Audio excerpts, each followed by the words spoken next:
നാരായണാഖിലഗുരോ ഭഗവൻ നമസ്തേ. ഗുരുവായൂരപ്പ സർവേശ്വര, മള്ളിയൂർ ഗണപതേ ഭഗവാനെ,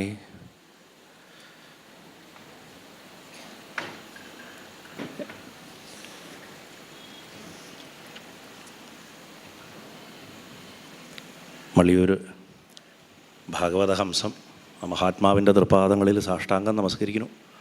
എൻ്റെ ഭാഗവത ഗുരുനാഥൻ ശ്രീ മള്ളിയൂർ പരമേശ്വരൻ നമ്പൂതിരി, അദ്ദേഹത്തിൻ്റെ തൃപ്പാദങ്ങളിലും മനസ്സുകൊണ്ട് സാഷ്ടാംഗം നമസ്കരിക്കുന്നു. നിങ്ങളെല്ലാവരെയും ഗുരുവായൂരപ്പനായിട്ട് കണ്ട് മനസ്സുകൊണ്ട് സാഷ്ടാംഗം നമസ്കരിക്കുന്നു. ഭഗവാന്റെ ഒരു അനുഗ്രഹം കൊണ്ടാണ് ഇന്ന് മുടക്കം കൂടാണ്ട് എനിക്കിവിടെ വരാൻ സാധിച്ചത്. രാവിലെ 10 മണിക്കായിരുന്നു പ്രഭാഷണം വെച്ചിരുന്നത്. പക്ഷേ വ്യക്തിപരമായിട്ടുള്ള ഒരു അവിചാരിതമായിട്ട് വന്നുപെട്ടൊരു കാര്യം കാരണം അത് 11 മണിയിലേക്ക് ആക്കേണ്ടി വന്നു. കൃഷ്ണേട്ടൻ ഭാഗവതത്തിനെ ദത്താത്രേയൻ്റെ 24 ഗുരുക്കന്മാർ വരെ കൊണ്ടേ എത്തിച്ച് നിർത്തിയിട്ടുണ്ട്.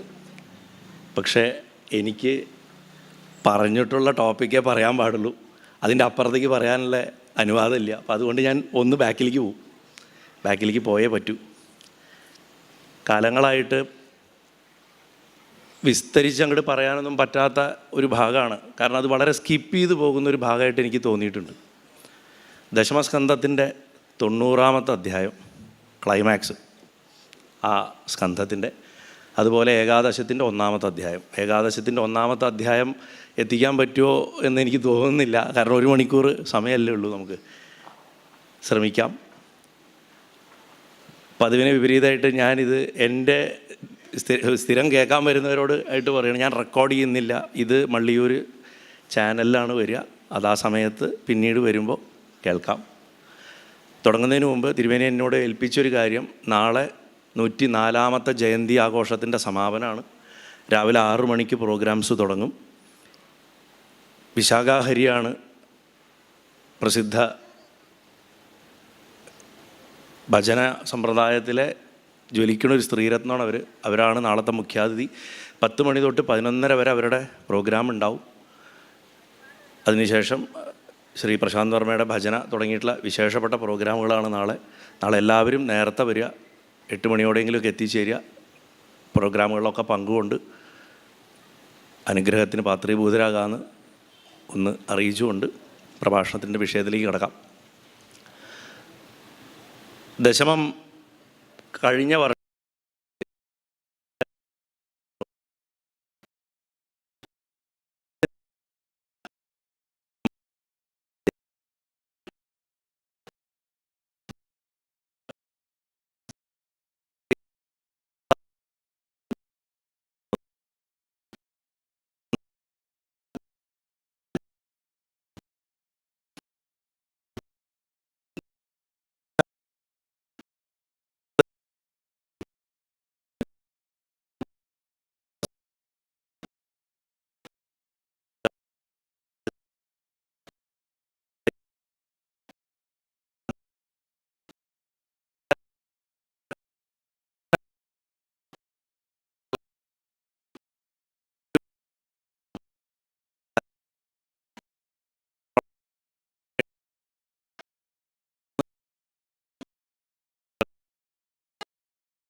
നമ്മളൊക്കെ ആദ്യം ഒരു വെളിച്ചമാണ് കാണുന്നത്.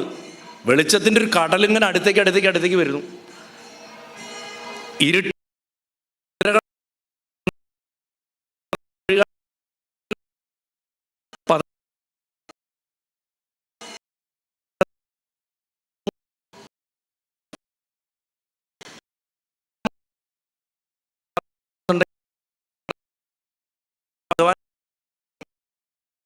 അതിനകത്തേക്ക് പ്രവേശിക്കാൻ പറ്റുള്ളൂ.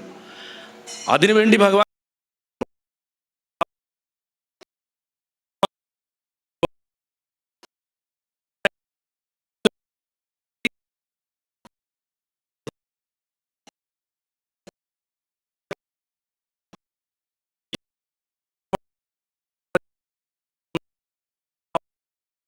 ഭഗവാനെ നമ്മൾ വിളിക്കുന്നത് ഭൂമ എന്നാണ് അല്ലേ?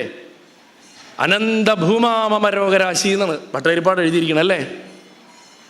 ആ ഭൂമാ ശബ്ദം കൊണ്ട് പരിപൂർണനായവൻ എന്നർത്ഥം. അങ്ങനെ വേണം അതിൻ്റെ അർത്ഥം എടുക്കാൻ. അങ്ങനെ ഭഗവാന്റെ ആ പരമധാമത്തിനെ കണ്ടിട്ട് ആശ്ചര്യം കൊണ്ട് അർജുനൻ, കൃഷ്ണൻ്റെ കൃപയുണ്ടെങ്കിൽ എന്തും സാധിക്കാം,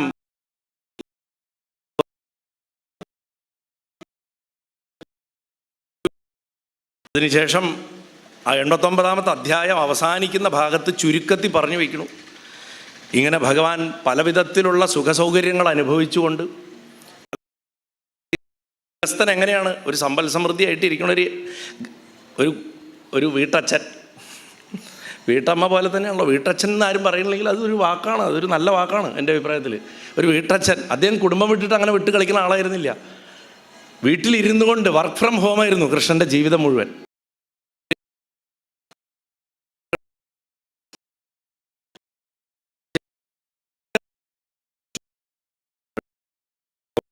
പോലെയെന്ന് കമ്പയർ ചെയ്യാൻ പാടില്ല. എന്നാലും ഇന്ദ്രൻ സുഖസൗകര്യങ്ങളിൽ മുഴുകിക്കഴിയുന്ന ഒരുത്തണം. ഒന്ന് ആലോചിച്ച് നോക്കൂ, ഒരു പരമയോഗിയായിട്ടുള്ള ഒരാളാണ് ഈ സുഖഭോഗങ്ങളുടെ കൊണ്ട് ബ്രഹ്മത്തിൽ നിഷ്ഠനായിട്ടിരിക്കുന്നത്. വെറുതെ ആണോ ഇതിനെ പൂർണ്ണാവതാരം എന്ന് വിളിച്ചത്? സാധാരണ മനുഷ്യർക്ക് സാധ്യമല്ല. മാത്രമല്ല, ബ്രാഹ്മണാദി 4 വർണ്ണങ്ങൾക്കും അവരവരുടെ ആവശ്യങ്ങൾ, അത് ജന്മം കൊണ്ട് കിട്ടിയിട്ടുള്ള വർണ്ണങ്ങളല്ല. ജന്മം കൊണ്ടാണ് നമ്മുടെ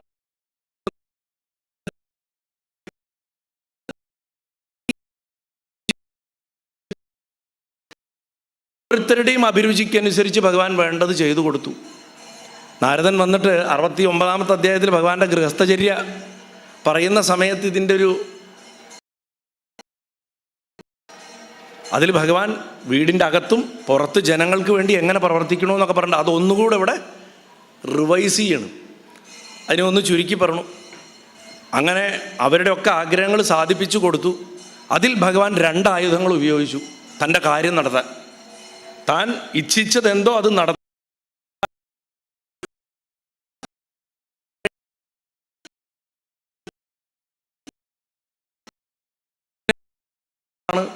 ഭഗവാൻ തൻ്റെ നിശ്ചയങ്ങളൊക്കെ നടപ്പിലാക്കിയത്.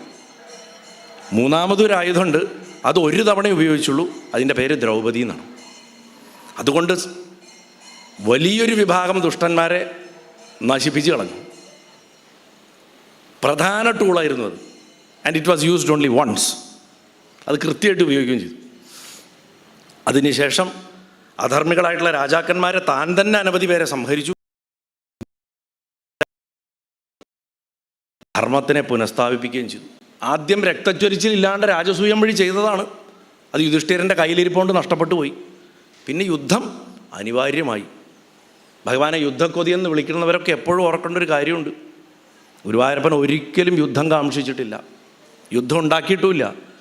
ഭഗവാൻ തന്നത് ഉപയോഗിക്കാൻ നമുക്ക് കഴിവില്ലാതെ പോയത് കൊണ്ടാണ് സകല കുഴപ്പങ്ങളുടെയും ആരംഭം. അപ്പോൾ സംഹരിക്കേണ്ട സകലവിധ ദുഷ്ടശക്തികളെയും ഈ ഒരു പറമ്പിലെ കരിയിലേക്ക് നമ്മൾ ചൂലോണ്ട് അടിച്ചു വാരണ മാതിരി ആ കുരുക്ഷേത്രത്തിലേക്ക് അടിച്ചു വാരി കൂട്ടിയിട്ട് അദ്ദേഹം അങ്ങോട്ട് തീ കൊടുത്തു. 18 ദിവസം കൊണ്ട് മഹാസംഹാരം നടത്തി. ലക്ഷക്കണക്കിന് ആൾക്കാരാണ് അതിൽ ജീവാഹുതി ഉണ്ടായത്. ഇത് മുഴുവൻ 89-ാമത്തെ അധ്യായത്തിൽ ദശമസ്കന്ധത്തിൻ്റെ അവസാനത്തിൽ പറഞ്ഞു വെച്ചിരിക്കുന്നു. അതിന് നമ്മൾ 90-ലേക്ക് പ്രവേശിക്കുന്നതിന് മുമ്പ് എന്തിനാണ് ഭഗവാന്റെ ഈ ക്രിയകളെയൊക്കെ, ഈ കർമ്മങ്ങളെയൊക്കെ ചുരുക്കി പറഞ്ഞത് എന്ന് വിചാരിച്ചാൽ, എന്തൊക്കെ സംഭവിക്കുന്നുണ്ടോ അതിൻ്റെയൊക്കെ അന്തസ്സത്ത എന്ന് പറഞ്ഞാൽ അത് ഭഗവാന്റേതാണ്. ലോകത്തിൽ എന്ത് നടന്നാലും അത് ഭഗവാന്റേതാണ്. ഇപ്പോൾ കൃഷ്ണൻ്റെ കഥ, ഭഗവാൻ അത് ചെയ്തു ഇത് ചെയ്തു എന്നൊക്കെ പറയുമ്പോൾ പിന്നെ ഒരു മനുഷ്യന് ഇതൊക്കെ ചെയ്യല്ലേ എന്ന് പറയും. നോക്കൂ, ഈ പ്രപഞ്ചം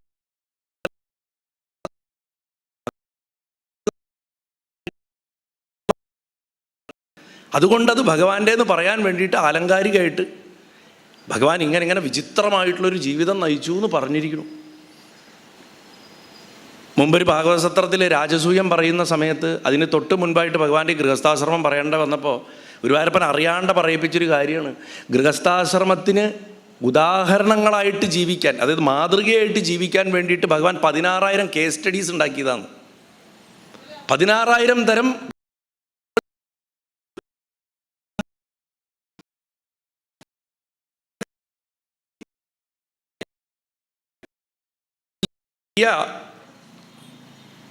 മുഴുവൻ പ്രപഞ്ചത്തിൽ എന്തൊക്കെ നടക്കുന്നുണ്ടോ അത് മുഴുവൻ ഭഗവാൻ ചെയ്യണമാണെന്ന് മനസ്സിലാക്കിയിട്ട് വേണം 90-ാമത്തെ അധ്യായത്തിലേക്ക്. എന്ന് പറയണതൊക്കെ മായയുടെയാണ്, അത് യാതൊരു സംശയമില്ല. മായയാണ് ക്രിയ ചെയ്യിപ്പിക്കുന്നത്. പക്ഷേ ആ മായയ്ക്ക് അകത്ത് സത്യമില്ല. എന്നാൽ ഭഗവാൻ പറയണ്ടല്ലോ ഗീതയിൽ, ഞാൻ എല്ലാറ്റിലും പ്രവേശിച്ചിരിക്കണു, എന്നാൽ ഞാൻ ഇതുമായിട്ടൊന്നും ബന്ധമില്ല.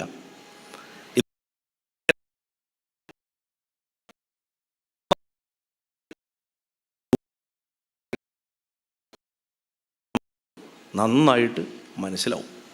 ഭഗവാനെ രൂപത്തിൽ കണ്ട് ആരാധിക്കുന്നവർക്ക് ഭഗവാൻ ചെയ്തത് എന്ന് പറഞ്ഞിട്ട് ആനന്ദിക്കാം. നമ്മുടെ ഗുരുവായൂരപ്പൻ ചെയ്തതാണ് ഇതൊക്കെ, നമ്മളെ കൊണ്ട് സാധിക്കുമോ? ഇനി മായ എന്ന് പറയണതിൻ്റെ ഉള്ളിൽ എവിടെ ഈശ്വരത്വം എന്ന് ചോദിക്കുന്ന ആൾക്കാർക്ക്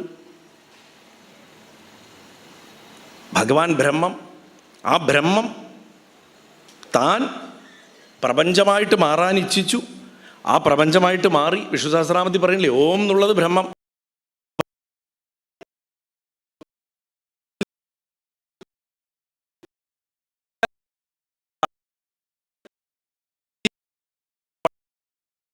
ഇങ്ങനെ വിഷ്ണു സഹസ്രനാമത്തെ നമുക്ക് ഇങ്ങനെ കാണാം. പ്രപഞ്ചം ഉണ്ടായി വിടർന്ന് വന്ന് അവസാനം അത് സംഹരിക്കുമ്പോൾ സർവപ്രഹരണായുധ എന്ന് പറഞ്ഞിട്ട് ആ സംഹാരത്തിൽ വന്നിട്ട് അവസാനിക്കും.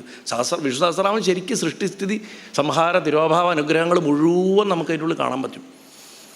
ആ ഭാവത്തിൽ കാണുകയാണെങ്കിലും ഇനി എല്ലാം ബ്രഹ്മം മാത്രം, ഇതൊക്കെ മിഥ്യ എന്ന് പറഞ്ഞതും ഭഗവാൻ ചെയ്തതും മിഥ്യ, ഭഗവാന്റെ രൂപവും മിഥ്യ. ഉദ്ധവനോട് പറയണ്ടല്ലോ, ഈ രൂപം ഇതുപോലും മിഥ്യയാണ്, നീ ഇതിൽ കുടുങ്ങരുത്, അതുകൊണ്ട് ബദരിക്ക് പോകുമെന്ന് പറഞ്ഞിട്ടാണ് പറഞ്ഞയച്ചത്. അതിൻ്റെ ഉയർന്ന തലമാണ്. ആ തലത്തിലും നിർഗുണമായിട്ടുള്ള മാർഗം എടുത്താലും രണ്ടും ഭഗവാന്റെ രൂപത്തിൽ, ഭഗവാന്റെ മായയാകണ രൂപത്തിൽ, ഭഗവാന്റെ രൂപവും മായയാണ്, ഈ കാണുന്ന വിഗ്രഹം മായയാണ്. ഭഗവാൻ ഈ പ്രത്യക്ഷപ്പെട്ട് നിന്നാലും നമുക്ക് വേണ്ടി അപ്പെടുക്കുന്ന ഒരു മായാരൂപമാണത്. ഭഗവാന് ശരിക്കും രൂപമില്ല. അപ്പം രൂപത്തിൽ ആരാധിച്ചാലും രൂപമില്ലാണ്ട് ആരാധിച്ചാലും പൂർണ്ണതയിലേക്ക് അവസാനം എത്തും. ആ പൂർണ്ണതയുടെ പേരാണ് ഭൂമ. ഈ ഭൂമാനെ ശരിക്കും മനസ്സിലാക്കിയാൽ മാത്രമേ നമുക്ക് 90-ാമത്തെ അധ്യായത്തിൻ്റെ അല്പമെങ്കിലും പിടികിട്ടുള്ളൂ. ഈ ഭൂമാവിനെ തന്നെയാണ് നമ്മൾ ബ്രഹ്മപദം. എല്ലാ സംശയങ്ങളും ആ ഭൂമാവിനെ കിട്ടുന്നത് കൊണ്ട് നമുക്ക് അവസാനിക്കുന്നതുകൊണ്ട്, കുണ്ഠത അവസാനിക്കുന്നത് കൊണ്ട് വൈകുണ്ഠം എന്ന് പറഞ്ഞാൽ ഒരു സംശയമില്ലാത്ത അവസ്ഥ എന്നാ. അത് ഞാൻ ചില പ്രഭാഷണത്തിൽ പറയാം, ഫ്ലൈറ്റ് പിടിച്ച് പോകാനുള്ളൊരു സ്ഥലമല്ല അത് നമ്മുടെ ഉള്ളിൽ വരുന്ന അവസ്ഥയാണ്. കൈലാസവും തന്നെയാണ്, പദ്ധതികളിൽ വ്യത്യാസമുണ്ടെന്നേ ഉള്ളൂ. ഇങ്ങനെ ബ്രഹ്മജ്ഞാനമുണ്ടായതിന് ശേഷം ജ്ഞാനിയായ ഒരാൾ അയാളുടെ പ്രവൃത്തി കൊണ്ടും അയാളുടെ കാഴ്ചപ്പാട് കൊണ്ടും എങ്ങനെയാണ് ഈ ലോകത്തിനെയും ബ്രഹ്മത്തെ തന്നെയും അനുഭവത്തിൽ വരുത്തുക. ജ്ഞാനിയായിട്ടുള്ള ഒരാൾക്ക്, ഭഗവാനെ കിട്ടിയ ഒരാൾക്ക്, ഭഗവാൻ അനുഭവത്തിൽ വന്ന ഒരാൾക്ക്, കിട്ടുക എന്ന് പറഞ്ഞാൽ അനുഭവത്തിൽ വരണം, അകത്ത് വരണം. നമ്മൾ എന്തൊരു വസ്തു അനുഭവത്തിൽ വരുമ്പോഴാണ് നമ്മളത് കിട്ടിയെന്ന് നമുക്ക് പറയാം. അപ്പം നമ്മൾ പറയും, നിങ്ങളിപ്പോൾ ഉണ്ടായെന്ന് പറഞ്ഞിട്ട് എന്താ കാര്യം, നിങ്ങൾ എവിടെ കിടക്കണോ, ഞാൻ ഇവിടെ ഇരിക്കണോ എന്നല്ലേ പറയാം. നമ്മൾ അനുഭവത്തിൽ വരണം. ആ അനുഭവത്തിൽ വന്നു കഴിഞ്ഞവൻ എങ്ങനെ പിന്നെ ബ്രഹ്മത്തെയും ജഗത്തിനെയും നോക്കിക്കാണും. ഇത്രയും നേരം ഭാഗവതത്തിൽ 1-ാമത്തെ സ്കന്ധം തൊട്ട് പറഞ്ഞത് ഇത് കിട്ടാൻ വേണ്ടിയുള്ള പണികളായിരുന്നു. അവസാനം സാക്ഷാത്കാരം കിട്ടണതിൻ്റെ ഏറ്റവും വലിയ എഫർട്ടിൽ തന്നെ പോയാൽ കിട്ടില്ല എന്ന് കാണിക്കാൻ സന്താനഗോപാലൻ കഥ പറഞ്ഞു. ബ്രാഹ്മണൻ്റെ കുട്ടികളൊക്കെ ബ്രഹ്മാകാര വൃത്തിയാണ്. ബ്രഹ്മത്തിൽ നമ്മുടെ മനസ്സ് ഒന്ന് ഒട്ടി നിൽക്കുന്ന ആ സമയത്തിനാണ് ബ്രഹ്മാകാര വൃത്തി എന്ന് പറയുക. അതിന് ഭൂസ്പർശം ലൗകികതയിൽ തൊട്ട ചത്തു. നമ്മൾ ഭഗവാൻ എങ്ങനെ ചിന്തിച്ചുകൊണ്ടിരിക്കുമ്പോഴാണ് പെട്ടെന്ന് കോളിംഗ് ബെല്ലടിക്കുക, അല്ലെങ്കിൽ ഫോൺ വരിക, അല്ലെങ്കിൽ അടുപ്പത്ത് തിളച്ചു പോകണമെന്ന് ഓർമ്മ വരിക, അല്ലേ? ലൗകികത വന്ന് നമ്മളെ തൊടും, പ്രാരബ്ധം വന്ന് നമ്മളെ തൊടുമ്പോൾ ബ്രഹ്മാകാരവൃത്തി മരിച്ചുപോയി. ബ്രാഹ്മണൻ ഉണ്ടാവുന്ന കുഞ്ഞുങ്ങളൊക്കെ ബ്രഹ്മാകാരവൃത്തിയായിട്ടാണ് പറഞ്ഞിട്ടുള്ളത്. അവസാനത്തെ കുട്ടിയുടെ ശരീരം പോലും കിട്ടിയില്ല, കാരണം അഹങ്കാരത്തോടു കൂടി സമീപിച്ചു. സാധകൻ അഹങ്കാരത്തോടു കൂടി സമീപിച്ചപ്പോൾ ബ്രഹ്മാകാരവൃത്തിയുടെ ശവശരീരം പോലും കിട്ടിയില്ല. അതിന് ഭഗവാന്റെ തന്നെ സഹായത്തോടു കൂടി പോയിട്ട് വീണ്ടെടുത്തതാണ് സന്താനഗോപാലൻ കഥ. ഇത് ഞാൻ കഴിഞ്ഞ വർഷം വിസ്തരിച്ച് പറഞ്ഞതാണ്, അതുകൊണ്ട് അത് കൂടുതൽ പോകുന്നില്ല. അങ്ങനെ കിട്ടുന്നൊരുത്തൻ എങ്ങനെ ലോകത്തെ നോക്കിക്കാണെന്ന് പറയാൻ ഭഗവാന്റെയും പത്നിമാരുടെയും കഥ പറയണു. എങ്ങനെ 90-ാമത്തെ അധ്യായത്തിൽ കൃഷ്ണൻ്റെ ലീലാവിഹാരം എന്ന് പറഞ്ഞിട്ടാണ് ആ ഭാഗം പറയണത്. ഒരേ വസ്തുവിനെ നമ്മൾ പലതരം കാഴ്ചപ്പാടുകളിൽ കാണുന്നതിനെയാണ് ലീല എന്ന് പറയുന്നത്. ലീലയുടെ സിമ്പിൾ ഡെഫിനിഷൻ അതാ. നമ്മളുടെ വിചാരത്തിൽ ലീല എന്ന് പറഞ്ഞാൽ പ്ലേ എന്നാണ്, കളിക്കുക. ഗ്രാമ്യമായിട്ടുള്ള അർത്ഥത്തിൽ ഓക്കെയാണ്, അത് തെറ്റൊന്നുമില്ല, അങ്ങനെ ചിന്തിക്കുന്നതുകൊണ്ട് കുഴപ്പമൊന്നുമില്ല. പക്ഷേ വേദാന്തത്തിൻ്റെ കണ്ണിൽ എന്താ ലീല എന്ന് ചോദിച്ചാൽ ഒരേ വസ്തുവിനെ പല പല കാഴ്ചപ്പാടുകളിൽ കാണുക. വൈകുന്നേരത്തെ ടി വിയിലെ ചർച്ച കണ്ടിട്ടില്ലേ? അതൊരു ലീലയാ. ഒരേ കാര്യത്തിനെ എത്രത്തോളം അസത്യമാക്കിയിട്ട് പല കാഴ്ചപ്പാടുകളിൽ പറയാൻ പറ്റുമോ അതാണ് ടി വിയിലത്തെ ചർച്ച. അപ്പോൾ എക്സാമ്പിൾ കറക്റ്റ് മനസ്സിലായല്ലോ. ഇത് ഭഗവാൻ എന്ന് പറഞ്ഞാൽ ഒരു വസ്തുവാണ്, അത് ബ്രഹ്മവസ്തുവാണ്. അത് ഭഗവാൻ കാളിയനെ മർദ്ദിച്ചു, വസ്ത്രാപഹരണം ചെയ്തു, അല്ലെങ്കിൽ ദ്രൗപദിക്ക് വസ്ത്രം കൊടുത്തു, അതല്ലെങ്കിൽ ഇന്ന അസുരനെ കൊന്നു, വെണ്ണ കഴിച്ചു, അത് തൈരുക്കലം തല്ലി ഉടച്ചു, പൂച്ചയ്ക്ക് കൊടുത്തു. നമ്മൾ ഭഗവാനിൽ കേന്ദ്രീകൃതമായിട്ട്, നമുക്ക് മനസ്സിന് മായ വിട്ടിട്ടൊരു കളിയില്ല, അത് രുചിച്ചുകൊണ്ടിരിക്കണം.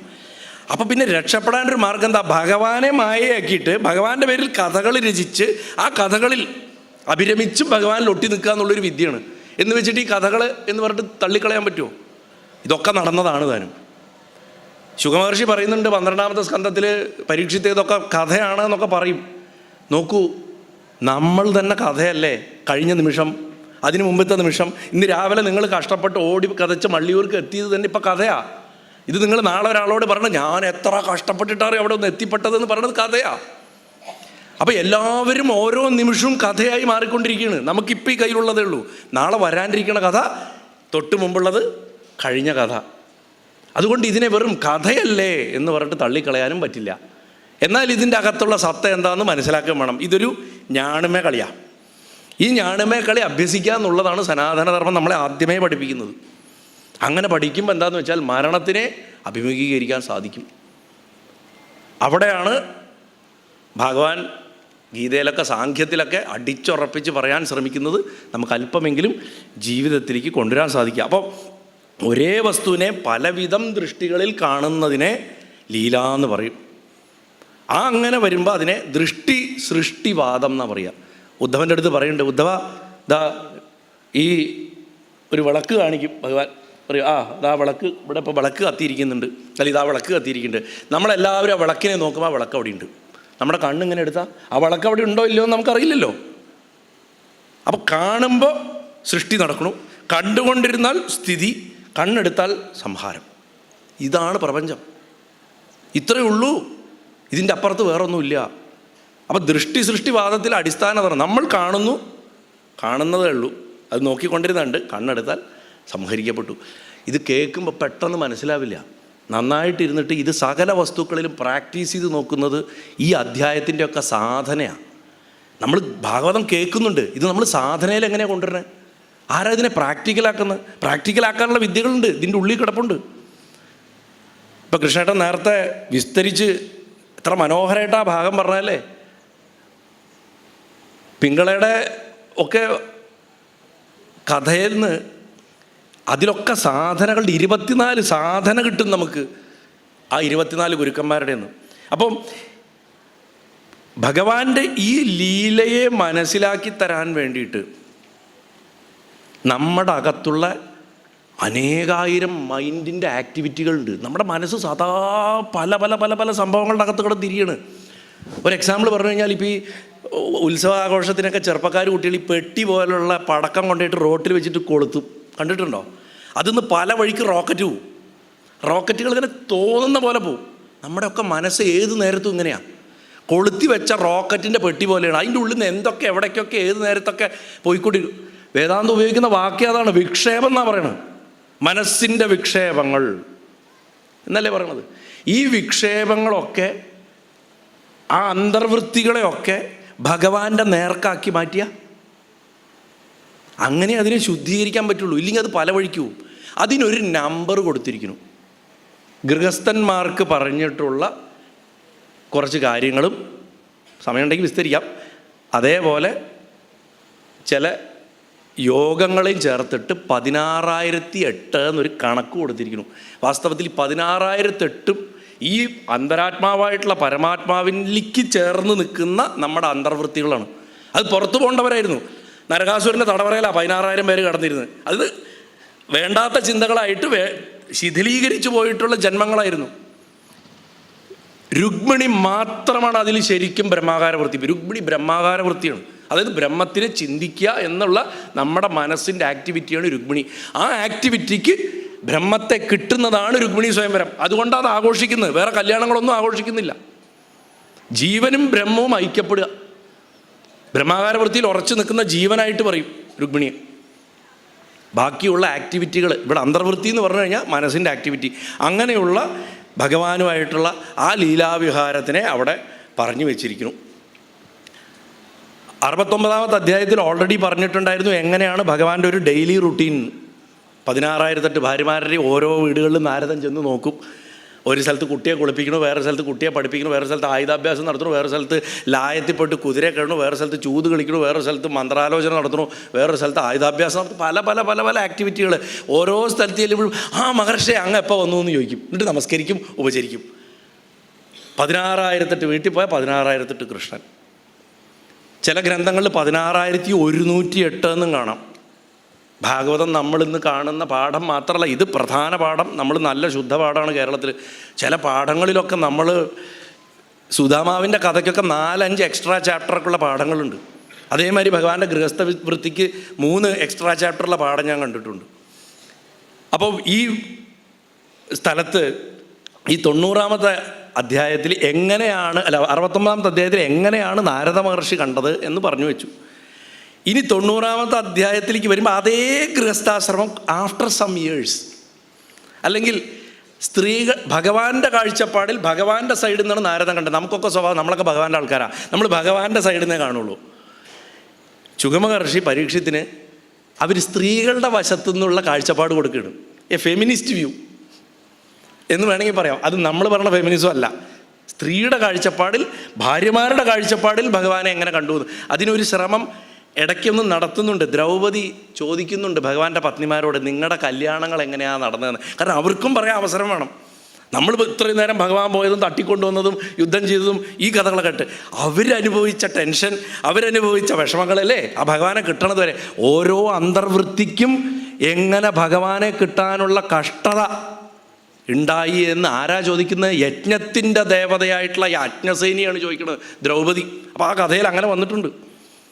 അന്തർവൃത്തികൾക്കും പറയാനുണ്ട് എങ്ങനെ ഭഗവാനെ കിട്ടിയെന്ന്. അതിന് ഇവിടെ ഈ അന്ധകരണ വൃത്തികളെ കുറിച്ച് അവിടെ സൂക്ഷ്മമായിട്ട് പറയാൻ വേണ്ടിയിട്ട് ഒരു വിശേഷമായിട്ടുള്ള ഒരു ശ്ലോകത്തെ അവിടെ പറയേണ്ട. ആ ശ്ലോകം ഞാൻ ജസ്റ്റ് ഒന്ന് ചെല്ലാം. അത് 1-ാമത്തെ സ്കന്ധത്തിൽ 11-ാമത്തെ അധ്യായത്തിൽ 39-ാമത്തെ ശ്ലോകം പറഞ്ഞു വെച്ചിട്ടുണ്ട്. ആ 1-ാമത്തെ സ്കന്ധത്തിൽ ദശമസ്കന്ധത്തിൻ്റെ 90-ാമത്തെ അധ്യായത്തിനെ ചുരുക്കി വെച്ചിട്ടുണ്ട്. ഇവർ അന്തർവൃത്തികളാണ്. ശരത്ത് ഇപ്പം എന്ത് പ്രമാണം കൊണ്ടാണ് പറഞ്ഞത്? ഭാഗവത പ്രമാണം, വേറെ ഒന്നും പ്രമാണം നമ്മൾ പറയണമല്ല. ഇത് നമുക്ക് ചിന്തിച്ചും സങ്കല്പിച്ചും ഉണ്ടാക്കേണ്ടതല്ല. ശുഗമഹർഷി അതിൻ്റെ കീ അവിടെ വെച്ചിട്ടുണ്ട്. ഒന്ന് സൂക്ഷ്മമായിട്ട് പോയിട്ട് വരണം, അപ്പം കാണാം. തം മേനിരേബലാമൂഢ സ്ത്രൈണം ചാനുവ്രതം രഹ അപ്രാണവിദോ ഭർത്തുരീശ്വരം മധയോ യഥാ. അറിവില്ലാത്തവരും ഭർത്താവിൻ്റെ യഥാർത്ഥ പ്രമാണം അടിസ്ഥാനം എന്തിനെ അടിസ്ഥാനപ്പെടുത്തി നിൽക്കണമെന്ന് അറിയാത്തവരുമായിട്ടുള്ള ആ സ്ത്രീകൾ, അവരെയാണ് അഹങ്കാരവൃത്തികൾ എന്ന് പറയുന്നത് അത് നമ്മൾ കരുതുന്ന അഹങ്കാരമല്ല. നമ്മുടെ ഉള്ളിൽ നിന്ന് നമ്മൾ ഈ ശരീരമാണെന്ന് തോന്നുമ്പോൾ നമുക്കുണ്ടാവുന്ന ഓരോ മനസ്സിൻ്റെ ആക്ടിവിറ്റി, എനിക്കത് വേണം, ഇത് വേണം, എനിക്കിത് വേണ്ട, അത് വേണ്ട, എനിക്ക് അവിടെ പോകണം, ഇവിടെ പോകണ്ട, എനിക്ക് ആ ആളെ ഇഷ്ടമാണ്, എനിക്ക് ഇയാളെ ഇഷ്ടമല്ല, എനിക്ക് ആ കാര്യം ഇങ്ങനെ നടക്കണം, അതിൽ അങ്ങനെ നടക്കരുത്, ഇങ്ങനെയൊക്കെ നമ്മുടെ ഇതാണ് അഹങ്കാരവൃത്തികൾ. അവർക്ക് ആർക്കും ആ ശരീരത്തിൻ്റെ അകത്തിരിക്കുന്ന കൂടസ്ഥനായിട്ടുള്ള തൻ്റെ ഭർത്താവിൻ്റെ പ്രാമാണ്യം അറിയില്ല. ഈ ചൈതന്യമുണ്ട്, അത് ടേക്കൺ ഫോർ ഗ്രാൻഡഡാ. ഞാൻ ജീവിച്ചിരിക്കണ്ടേ, എനിക്ക് മരണമില്ല എന്നല്ല എല്ലാവരും വിചാരിക്കുന്നത്. ഈ ചൈതന്യമുണ്ട് എന്നുള്ളത് കൊണ്ടാണ് അത് സംഭവിക്കുന്നത്. അപ്പോൾ ആ അഹങ്കാരവൃത്തികൾ, ഈശ്വരം ക്ഷേത്രജ്ഞനായിട്ടുള്ള ആ ഭഗവാനെ ഞങ്ങളുടെ കടാക്ഷ വിക്ഷേപങ്ങളൊക്കെ കൊണ്ട് ഞങ്ങൾ ഭഗവാനെ കൈയടക്കി വെച്ചിരിക്കുകയാണെന്ന് ചിന്തിച്ചതുപോലെ, അവരുടെ ധാരണ മിഥ്യയാണ്. എന്നെയാണ് ഇഷ്ടം ഭഗവാന്, എൻ്റെ അടുത്താണ് ഭഗവാൻ ഏറ്റവും കൂടുതൽ വരുന്നത് എന്ന് മിഥ്യയായിട്ട് ചിന്തിച്ച പോലെ ഓരോ അന്ധകരണ വൃത്തിയും കരുതുന്നത് എൻ്റെ വഴിക്കാണ് ഈ ജീവൻ അല്ലെങ്കിൽ ഈ ആത്മാവ് ഈ ശരീരത്തിൽ ചൈതന്യവത്തായിട്ട് നിൽക്കണമെന്നുള്ള അഹങ്കാരം അത്ര. ഈ അഹങ്കാരത്തോടു കൂടി ഇരിക്കുന്നത് പോലെ അവരോരോരുത്തരും വിചാരിച്ചു, സ്ത്രൈണം തം സ്ത്രൈണം, ഭഗവാൻ സ്ത്രീകളാകുന്ന ഞങ്ങളിൽ സന്തോഷിക്കുന്നവനാണ്, ഞങ്ങളോടാണ്, സ്ത്രീകളോടാണ്, ഭാര്യമാരോടാണ് ഏറ്റവും ഇഷ്ടം, എന്നോടാണ് ഇഷ്ടം എന്ന് എങ്ങനെയാണ് ഓരോ ഗോപിയും വിചാരിച്ചത്, അതേപോലെ ഓരോ പത്നിയും വിചാരിച്ചു എന്ന് മാത്രമല്ല, മൂപ്പര് നമ്മളെയൊക്കെ അനുസരിക്കുന്ന ആളാണെന്നും കൂടെ വിചാരിച്ചു. എൻ്റെ ചൊൽപ്പിടിക്ക് നിന്ന് കളിക്കുന്ന ആളാണെന്ന് വിചാരിച്ചു എന്ന് പറയുന്നു ആ ഭാഗത്ത്. അത് ഈ 1:11:39 ശ്ലോകമാണ് ഇതിൻ്റെ പ്രമാണം. അപ്പോൾ ഇങ്ങനെ വരുമ്പോൾ, ഇങ്ങനെയൊക്കെ നിൽക്കുന്ന സമയത്ത്, അവരൊക്കെ വരണകാലത്ത്, അവരെയൊക്കെ ഭഗവാൻ വിവാഹം കഴിക്കുന്ന കാലത്ത് ഭഗവാനെ സാക്ഷാത്കരിക്കുന്നതിനാണ് അവിടെ അവരെ വിവാഹം കഴിച്ചു എന്ന് പറയുന്നത്. നമ്മുടെ അന്ധകരണ വൃത്തികളെ ഭഗവാനെ വിവാഹം കഴിപ്പിച്ചു എന്ന് പറയണത് സാക്ഷാത്കരിക്കുന്നതിനാണ്. ആ സാക്ഷാത്കരിച്ച് കഴിഞ്ഞപ്പോൾ എന്ത് സംഭവിച്ചു എന്നാണ് പിന്നെ വരണത്. ഭൂമാവിനെ കിട്ടിക്കഴിഞ്ഞാൽ, ബ്രഹ്മദശ ഉണ്ടായിക്കഴിഞ്ഞാൽ നമ്മുടെയൊക്കെ അന്ധകരണത്തിൽ പുതിയൊരു ചൈതന്യം ഉണ്ടാവും. ആർക്കൊക്കെ ഭഗവാനെ കിട്ടിക്കഴിഞ്ഞോ അവർക്ക് പുതിയ ചൈതന്യം. അത് പുസ്തകം വായിച്ചിട്ട് വരണമെന്നില്ല, സ്നാനങ്ങൾ ചെയ്തിട്ട് വരണമെന്നില്ല, സത്സംഗങ്ങൾ ചെയ്തിട്ട് വരണമെന്നില്ല. ഏതെങ്കിലും വീടിൻ്റെ കോലായിൽ ഉച്ചയ്ക്ക് കിടന്നുറങ്ങിയിട്ട് കണ്ണു ഉറക്കുമ്പോൾ ചിലപ്പോൾ കിട്ടും. രമണ മഹർഷിക്ക് അതാ സംഭവിച്ചത്. മരിക്കാൻ പോകണു എന്ന് തോന്നിയിട്ട് തിരിച്ചു വന്നൊരാൾക്ക് ആ മരണത്തിന് ശരിയായ രീതിയിൽ മനസ്സിലായപ്പോൾ ഉണ്ടായ 12 വയസ്സുള്ളൊരു കുട്ടിക്ക് ഉണ്ടായിട്ടുള്ള ജ്ഞാനമാണ് രമണ ഭഗവാൻ ഉണ്ടായത്. ആ കഴിവ് നമുക്ക് ഓരോരുത്തർക്കും ഈശ്വരൻ തന്നിട്ടുണ്ട്. പക്ഷെ നമ്മളതിനെ യൂസ് ചെയ്യാനോ ചിന്തിക്കാനോ നമുക്ക് സാധിക്കുന്നില്ല. അപ്പോൾ എന്തായാലും ഈ ബ്രഹ്മദശ ഉണ്ടാകുമ്പോൾ നമ്മുടെ ഉള്ളിൽ പുതിയൊരു ചൈതന്യം ഉണ്ടാകും. എന്താ ചൈതന്യം? ചിത്തിന് അന്യമായത് ചൈതന്യം സാധാരണ മനസ്സുകൊണ്ട് മനസ്സിലാക്കാൻ പറ്റില്ല, അതുകൊണ്ട് ഡിഫൈൻ ചെയ്യാൻ പറ്റില്ല. അതുകൊണ്ട് നമ്മൾ എത്രായിരം പ്രഭാഷണങ്ങൾ നടത്തിയാലും, എത്ര പുസ്തകങ്ങൾ വായിച്ചാലും, എത്ര എക്സ്പ്ലെയിൻ ചെയ്യാൻ സാധിച്ചാലും മധുരം എന്താണെന്ന് ഒരു പഞ്ചസാര ഒരു സ്പൂൺ എടുത്ത് വായിലിട്ട് കൊടുക്കാതെ പറഞ്ഞുകൊണ്ടിരുന്നാൽ വല്ല കാര്യമുണ്ടോ? ഒരു ദിവസം മുഴുവൻ മധുരം ഇതാണ് എന്ന് പറഞ്ഞിട്ട് പ്രഭാഷണം നടത്തുക. എന്നാൽ അതിന് പകരം ആ കുപ്പി തുറക്കുക, എന്നിട്ട് അതിനൊരു സ്പൂൺ ഇടുക, ഇതാ കഴിക്കുക, കിട്ടിയോ, അതാണ് മധുരം എന്ന് പറയാം. ധർമ്മം ആ വഴിക്ക് പോണില്ല എന്ന്. പോണം, അങ്ങനെ പോയിരുന്നു, അങ്ങനെ കൊണ്ടുപോകാൻ വേണ്ടിയിട്ടാണ് ഭഗവാന്റെ അവതാരങ്ങൾ ഇവിടെ ഉണ്ടായത്, അല്ലേ? അപ്പോൾ ഇങ്ങനെ പുതിയ ഒരു ദർശനം അകത്ത് വരുമ്പോൾ, ഒരു ചൈതന്യം വരുമ്പോൾ, automatically what is there in inside is reflected outside. നമ്മൾ അകത്ത് നമുക്ക് കിട്ടുന്നത് പിന്നെ അങ്ങനെ നമ്മൾ കാണുള്ളൂ. എല്ലാം ചൈതന്യമയമായിട്ട് കാണും. 1000 ചാവാലി പശുക്കളെ മേയ്ക്കാൻ പോയ സത്യകാമൻ തിരിച്ചു വരുമ്പോൾ 2000 പശുക്കളായിട്ട് വരുമ്പോൾ എങ്ങനെയാണ് ബ്രഹ്മബോധത്തോടു കൂടി വന്ന് പ്രപഞ്ചം മുഴുവൻ ഭഗവാനായിട്ട് കണ്ടത്? അതുപോലെ നമുക്കൊരു പുതിയ ചൈതന്യം ഉണ്ടായിട്ട് നമ്മൾ പ്രപഞ്ചത്തിനെ നോക്കിക്കാണുന്നു. അങ്ങനെ വരുമ്പോൾ എന്താ? അകത്തും ദർശനായി, പുറത്തും ദർശനായി. അതുകൊണ്ടാണ് ധ്രുവനെ അകത്താണ് ആദ്യം കണ്ടത്, രൂപം അകത്താണ് കണ്ടത്. ധ്രുവാന്ന് വിളിച്ചു, കണ്ണു തുറന്നില്ല, വീണ്ടും വിളിച്ചപ്പോൾ കണ്ണു തുറന്നപ്പോൾ ദേ അകത്ത് നിന്ന് വിളിച്ച ആൾ പുറത്ത് നിൽക്കണം. ഇതൊക്കെ കഥയായിട്ട് വിഴുങ്ങാനുള്ളതല്ല, നമ്മൾക്ക് അകത്ത് കിട്ടണം ആദ്യം, എന്നിട്ട് പുറത്ത് നോക്കിയാൽ പുറത്ത് കിട്ടും. അങ്ങനെ പുതിയ ദർശനം ഉണ്ടായിക്കഴിഞ്ഞാൽ അതിനെയാണ് വിളിക്കുന്നത് കൃതാർത്ഥത. മനുഷ്യ ജീവിതത്തിലെ കൃതാർത്ഥത എന്ന് പറഞ്ഞാൽ അതാണ് സാറ്റിസ്ഫാക്ഷൻ. ശരിയായിട്ടുള്ള സാറ്റിസ്ഫാക്ഷൻ ഇതാണ്. അകത്ത് കിട്ടി, അതിനെ പുറത്തും കിട്ടും. ചിലർക്ക് അകത്ത് കിട്ടും, പക്ഷെ അത് അവിടെ സ്റ്റക്കാവും. പുറത്ത് അപ്പോഴും ഭേദഭാവം വരും, അതുകൊണ്ട് അകത്ത് കിട്ടിയിട്ട് കാര്യമില്ല എന്നാവും. ഭഗവാൻ എല്ലാറ്റിലും നമുക്ക് ഫ്രീ സ്റ്റൈലാണ് തന്നിരിക്കുന്നത്. തന്നാലും അത് കൊണ്ട് നടക്കാൻ അറിയണം. തന്നാലും കൊണ്ടു നടക്കാൻ അറിയണം. അവിടെയാണ് അനവധി സാധകന്മാർക്ക് വീണ്ടും ജനിക്കേണ്ടി വരണത്. ശരീരം കളഞ്ഞ് വീണ്ടും ടു സ്റ്റാർട്ട് ഫ്രഷ് എന്ന് പറയുന്ന അവസ്ഥയിലേക്ക് പോകേണ്ടി വരുന്നത്. ഈ മനുഷ്യ ജീവിതത്തിൻ്റെ കൃതാർത്ഥത മാത്രം ഭട്ടതിരിപ്പാട് ചോദിക്കണു, പരമാനന്ദ സന്തോഹലക്ഷ്മി. ഞാനിപ്പോൾ ഇത്രയും നേരം പറഞ്ഞ ഈ കൃതാർത്ഥത, ഈ ഭൂമാവിനെ കിട്ടിക്കഴിഞ്ഞാൽ, ഈ ബ്രഹ്മദർശനം കിട്ടിക്കഴിഞ്ഞാൽ എന്താണോ അകത്തും പുറത്തും കിട്ടുന്നത്, ആ ആനന്ദത്തിനെ മാത്രമാണ് ഭട്ടതിരി ചോദിച്ചത്. നിത്യം ചിത്തസ്ഥിതമേ പവനപുരവതേ കൃഷ്ണാകാരുണ്യ സിന്ധോ ഹൃത്വാ നിശേഷതാവാൽ പ്രതിശതു പരമാനന്ദ സന്തോഹലക്ഷ്മി എന്ന്. അല്ലാണ്ട് എൻ്റെ ബാങ്കിൽ കുറേ പൈസ ഉണ്ടാവണേ, ആ ലക്ഷ്മി അല്ല ചോദിച്ചത്. എൻ്റെ ശരീരം നന്നാക്കണേ, എനിക്ക് വാദം മാറ്റണേ എന്നൊക്കെ ഇടയിൽ പറഞ്ഞിരുന്നെങ്കിലും അവസാനത്തെ ദശകത്തിൽ ഭട്ടതിരി ചോദിക്കുന്നത് എന്താണോ നമുക്കൊക്കെ ആത്യന്തികമായിട്ട് വേണ്ടത് അത് മാത്രമാണ്. ഗുരുവായൂരപ്പ വേറെ ഒന്നും ചോദിക്കുന്നില്ല. അങ്ങനെയുള്ള ഭഗവാൻ, ലക്ഷ്മീപതിയായിട്ടുള്ള ഭഗവാൻ. അപ്പം പരമാനന്ദ സന്തോഹലക്ഷ്മിയെ പ്രദാനം ചെയ്യണ ഭഗവാൻ ഐശ്വര്യലക്ഷ്മി സമേതനായിട്ട് അനവധി കൊട്ടാരങ്ങളിൽ 16,008 കൊട്ടാരങ്ങളിൽ 16,008 രൂപ എടുത്തിട്ട് ആ പൊന്നു ഗുരുവായൂരപ്പൻ 126 വയസ്സ് വരെ ഈ ഭൂമണ്ഡലത്തിൽ ജീവിച്ചു. അവരുടെ ഭവനങ്ങളിലൊക്കെ തന്നെ താമരപ്പൂക്കൾ നിറഞ്ഞ സ്വിമ്മിംഗ് പൂളുകൾ ഉണ്ടായിരുന്നു. ഒരാൾക്ക് ചെറിയൊരു വീട്, വേറൊരാൾക്ക് വലിയൊരു വീട്, അങ്ങനെ ഒന്നുമില്ല. എല്ലാവർക്കും കൊട്ടാരങ്ങളാണ് പണിത് കൊടുത്തിരിക്കുന്നത്. അപ്പോൾ ദ്വാരകയ്ക്ക് എത്രമാത്രം വലിപ്പമുണ്ടായിരുന്നിരിക്കണം നമ്മൾ ആലോചിച്ച് നോക്കണം. നമ്മൾ ചിന്തിക്കേണ്ടതുണ്ട്. നവദ്വാരങ്ങൾ 9 ദ്വാരങ്ങളാണ് ദ്വാരകയ്ക്ക്, 9 ഗേറ്റാണ്. 7 ഗേറ്റാണ് വൈകുണ്ഠത്തിന്. 6 ഗേറ്റ് കടന്നു ചെന്നപ്പോഴാണ് സനകാദി മഹർഷിമാരെ ജയവിജയന്മാർ തടഞ്ഞത്. ഏതാ 6 ഗേറ്റ്? മൂലാധാരം, സ്വാധിഷ്ഠാനം, മണിപൂരകം, അനാഹതം, വിശുദ്ധി, ആജ്ഞ. 6 ഗേറ്റ്. ഇവിടെ എത്തിയപ്പോഴാണ് തടഞ്ഞത്. സഹസ്രാരത്തിലാണ് നാരായണൻ ഇരിക്കുന്നത്. പടിയാറും കടന്ന് അവിടെ ചെല്ലുമ്പോൾ ശിവനെ കാണാകും ശിവശംഭു. ദ്വാരക എന്ന് പറഞ്ഞാലോ 9 ഗേറ്റാണ്. നമ്മുടെ ശരീരമാണ്. മായയുടെ രൂപമുള്ള മധുരയെ വിട്ടിട്ട് ഭഗവാൻ ബ്രഹ്മം പോയി വസിക്കുകയാണ് ശരീരത്തിൽ. 9 ദ്വാരങ്ങളുള്ള നവദ്വാരങ്ങളുള്ള ശരീരത്തിനെയാണ് ദ്വാരാവതി.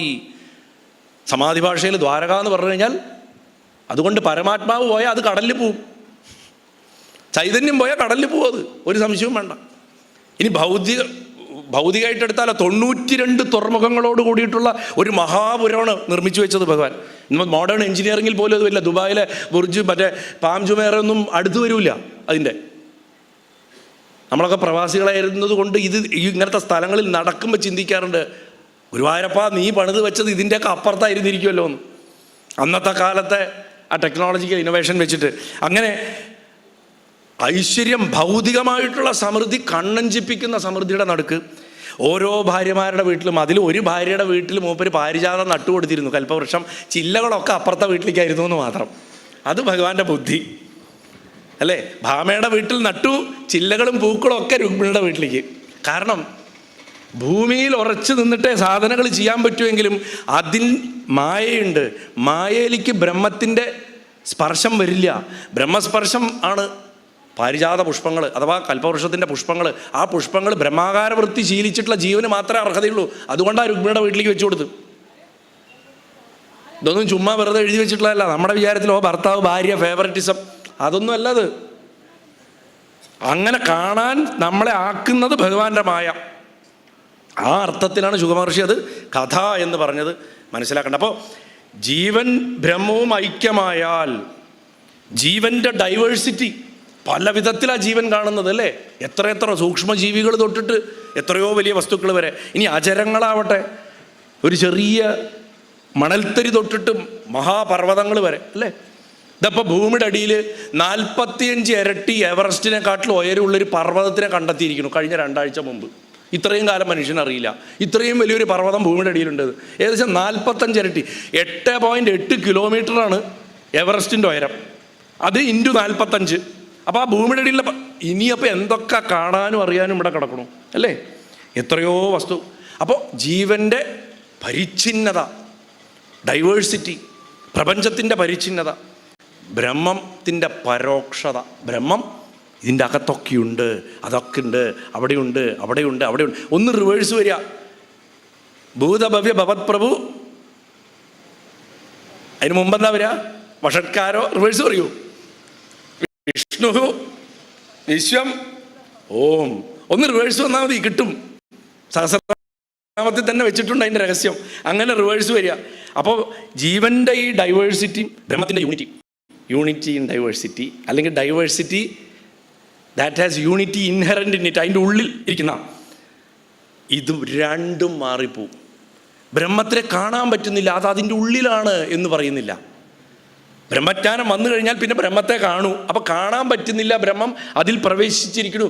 യോമേ അന്തപ്രവിശ്യ എന്ന് എപ്പോഴാണ് പറയണത്? അതിൻ്റെ അർത്ഥത്തിനെ ആ അർത്ഥത്തിൽ എടുക്കുന്നത് ഭഗവാനെ കാണാൻ പറ്റാത്തടത്തോളമാണ്. കാരണം അത് കഴിഞ്ഞാൽ പിന്നെ ഒക്കെ ഭഗവാനായി.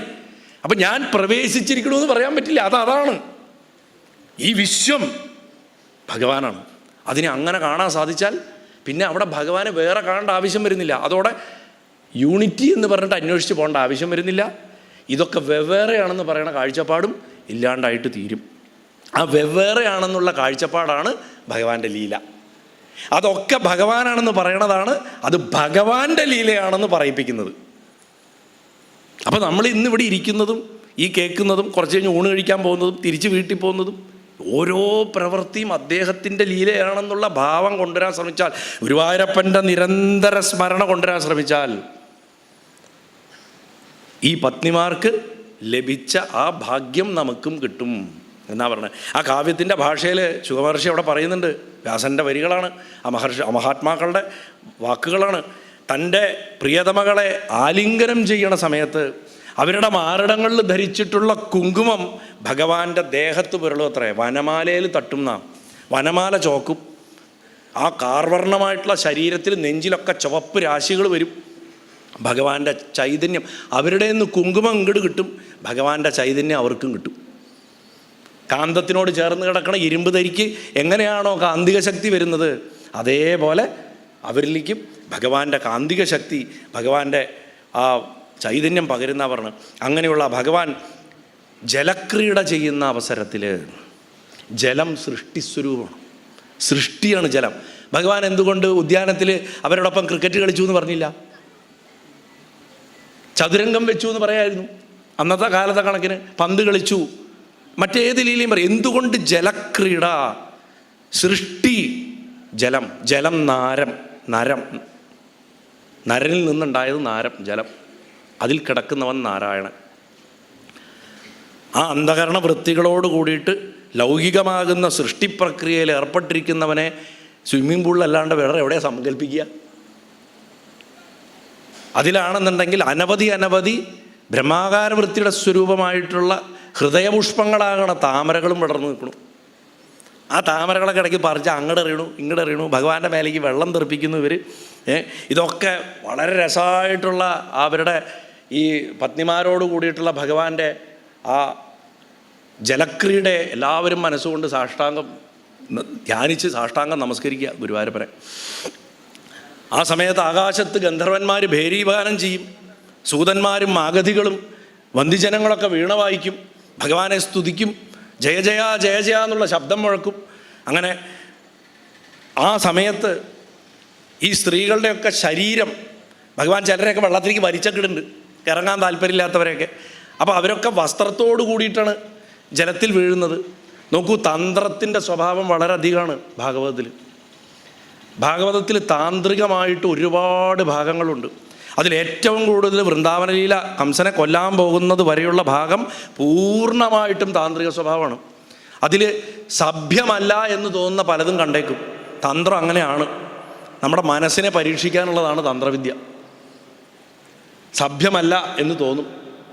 അതുകൊണ്ടാണ് ഇന്നും ചിത്രകാരന്മാർ 5 വയസ്സിൽ താഴെ പ്രായമുള്ളൊരു കുട്ടി സ്ത്രീകളുടെ വസ്ത്രം, ഭഗവാനെക്കാട്ടിലും പ്രായം കുറഞ്ഞ 3-4 വയസ്സുള്ള കുട്ടികളുടെ വസ്ത്രം എടുത്തിട്ട് മരക്കൊമ്പിൽ വെച്ചതിനെ ഇന്ന് യുവതിയുവാക്കളായിട്ടാണ് വരയ്ക്കാറ്. അത് നമ്മുടെ മനസ്സിൻ്റെ കുഴപ്പമാണ്. ഭാഗവതത്തിൽ ഭഗവാന്റെ വയസ്സും ആ ഗോപികളുടെ വയസ്സും ശരിക്കും ശ്രദ്ധിച്ചു കഴിഞ്ഞാൽ നമുക്ക് മനസ്സിലാവും.